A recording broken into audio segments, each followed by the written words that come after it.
హైదరాబాద్లో జోరుగా వర్షాలు కురుస్తున్నాయి. దీనికి సంబంధించిన మరింత సమాచారం మా ప్రతినిధి రమ్య అందిస్తారు.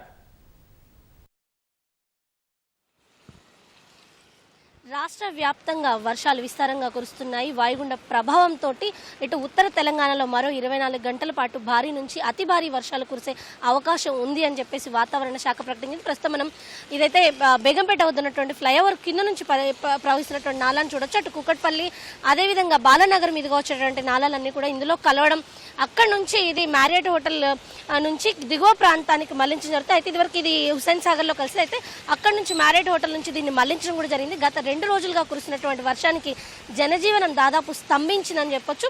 అటు జిల్లాల్లో ప్రధానంగా చూసినట్లయితే కనుక ఖమ్మం కావచ్చు, సూర్యాపేట, వరంగల్, మహబూబాబాద్ వంటి జిల్లాల్లో అతి భారీ వర్షాల కారణంగా అనేక ప్రాంతాల్లో రైలు నిలిచిపోయాయి. అదేవిధంగా అటు విజయవాడ, హైదరాబాద్, గుంటూరు, హైదరాబాద్ వరకు వచ్చేటువంటి ప్రయాణికులు తీవ్ర ఇబ్బందులు పడుతున్నటువంటి పరిస్థితి. ఈ నేపథ్యంలోనే దక్షిణ మధ్య రైల్వే అటు హైదరాబాద్కు వచ్చేటువంటి విజయవాడ నుంచి హైదరాబాద్కు వచ్చేటువంటి రైలు కాజీపేట మీదుగా ఉన్నటువంటి రైళ్ళని నిలిపివేయడం జరిగింది. అయితే ఏ రైళ్లు నిలిచిపోయిన వివరాలను తెలియజేసేందుకు గాను ప్రత్యేకంగా హెల్ప్ లైన్లను సైతం ప్రకటించడం జరిగింది. మరోవైపు చూసినట్లయితే కనుక సాధారణ రోడ్డు మార్గాలు సూర్యాపేట వద్ద తీవ్రంగా రహదారి మార్గానికి అంతరాయం ఏర్పడిన నేపథ్యంలో అటు వాహనాలను సైతం దారి మళ్లిస్తున్నటువంటి పరిస్థితి. ఈ నేపథ్యంలోనే మంత్రి పొంగులేటి శ్రీనివాస్ అధికారులతో సమీక్ష సమావేశాన్ని నిర్వహిస్తున్నారు. అత్యవసరమైతే సహాయక చర్యల కోసం హెలికాప్టర్లను సైతం వినియోగించుకోవాలి అని చెప్పేసి ఆదేశాలు ఇచ్చినట్టుగా కూడా తెలుస్తుంది. అన్ని జిల్లాల కలెక్టర్లు కూడా ఈ విపత్తుని ఎదుర్కొనేందుకు సిద్ధంగా ఉండాలి అని చెప్పి తెలియజేశారు. అటు విద్యాశాఖ సైతం సోమవారం ఏదైతే రేపు పాఠశాలకు హైదరాబాద్ పరిసర ప్రాంతాల్లో ఉన్నటువంటి పాఠశాలకు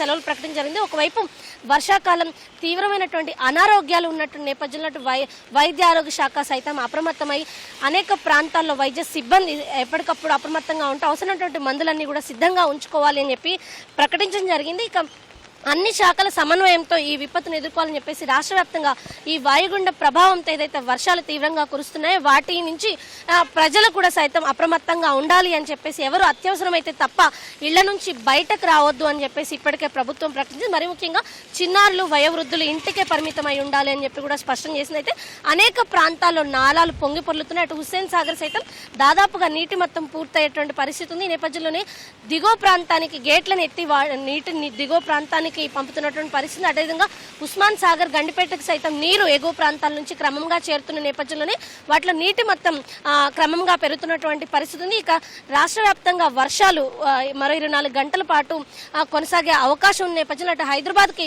ఎల్లో అలర్ట్ ని, అనేక ప్రాంతాలకి రెడ్, ఆరెంజ్ అలర్ట్ ని సైతం వాతావరణ శాఖ అయితే ప్రకటించింది. మొత్తంగా చూసినట్లయితే కనుక నిన్న అర్ధరాత్రి నుంచి దాదాపుగా భాగ్యనగరంలో ఎడతెరిపి లేకుండా వర్షం కురుస్తుంది. ప్రధానంగా నిన్న మధ్యాహ్నం కొంత తెరపించినప్పటికీ కూడా రాత్రి 9 గంటల నుంచి తీవ్రంగా వర్షం కురుస్తున్నటువంటి పరిస్థితి. ప్రజలు దాదాపుగా ఇళ్లకే పరిమితమై సాధారణ జనజీవనం ఏదైతే ఉందో దానికి చాలా వరకు అంతరాయం ఏర్పడింది. ఎవరు కూడా అత్యవసరం అయితే తప్ప ఇళ్ల నుంచి బయటకు రావద్దు అని చెప్పేసి ప్రభుత్వం చెప్తుంది.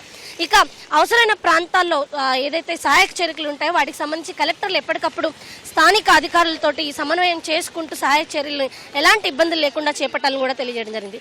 కెమెరా పర్సన్ నరేంద్రతో రమ్య, ఈటీవీ న్యూస్, హైదరాబాద్.